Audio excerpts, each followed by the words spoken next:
Kalau saya cakap awak sebenarnya tengah bawa beban setiap hari, mungkin awak rasa pelik. Tapi cuba tengok ni. Berat beras ni 5 kilogram. Sekarang bayangkan 5 kilogram ni bukan dekat tangan saya, tapi melekat dalam badan awak. Awak bawa berat ni pergi kerja, awak bawa masa berjalan, awak bawa masa naik tangga, balik rumah, badan atas katil. Berat ni masih ada. Hari demi hari tanpa sedar badan awak sedang menanggung beban yang sepatutnya tak perlu pun ada. Ramai orang anggap badan yang berat ni benda biasa.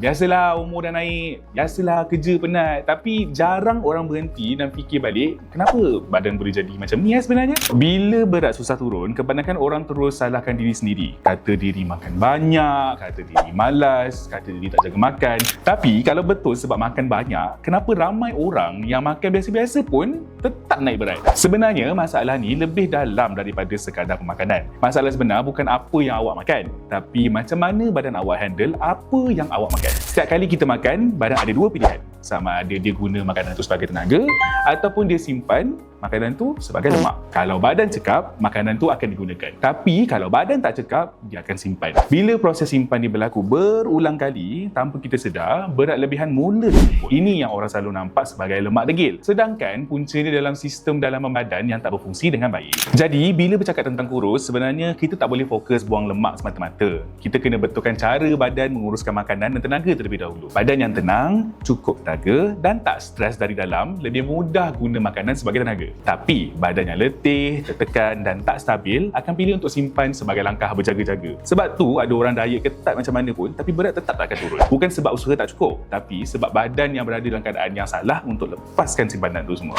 Kalau kita nak perubahan yang masuk akal, kita kena bantu badan supaya buat kerja dengan betul dulu. Bukan paksa, tapi sokong. Captive dibuat berasaskan konsep ini. Dia bukan dicipta untuk paksa badan tu untuk kurus, tapi bantu badan untuk handle makanan dengan lebih baik.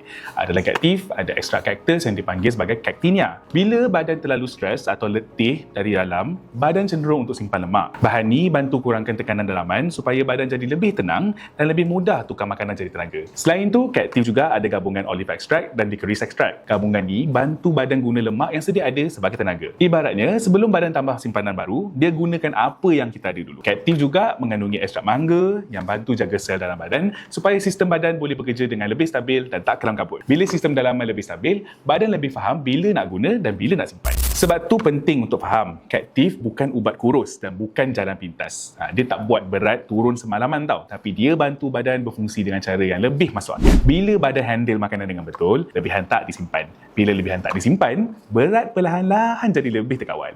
Bukan sebab paksa, tapi sebab badan buat kerja dia dengan betul. Kalau selama ni awak rasa badan awak degil, mungkin sebenarnya badan awak cuma perlukan sokongan yang betul. Bila badan faham apa yang perlu dia buat, urusan berat badan jadi lebih realistik dan lebih senang untuk diuruskan.